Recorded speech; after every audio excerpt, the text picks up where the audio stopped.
ano ba talaga ang social entrepreneur. Kasi ako, first time ko, narinig ko na kay Sir Clyde. Yes, kay Sir Clyde. Last time. But ano ba sa inyo yung social entrepreneur naman? Ayan.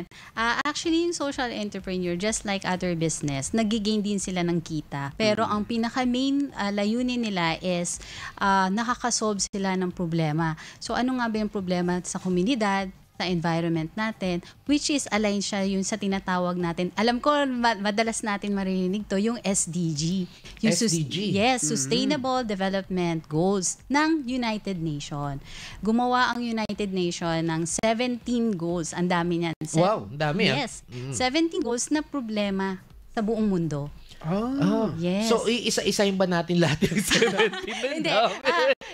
Siguro to give lang po, para may idea lang po kung ano-ano ito, yung no hunger, yung parang yung sa good health and well-being.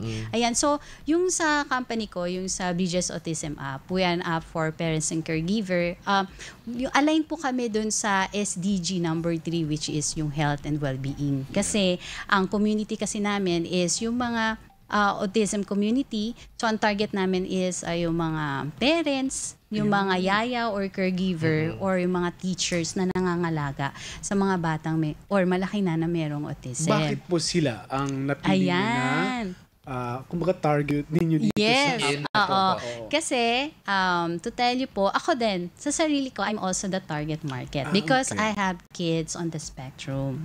Yeah, I have 2 kids on the spectrum, and that is why, yun yung why ko kung bakit nag-come up kami dito sa Bridges Autism App.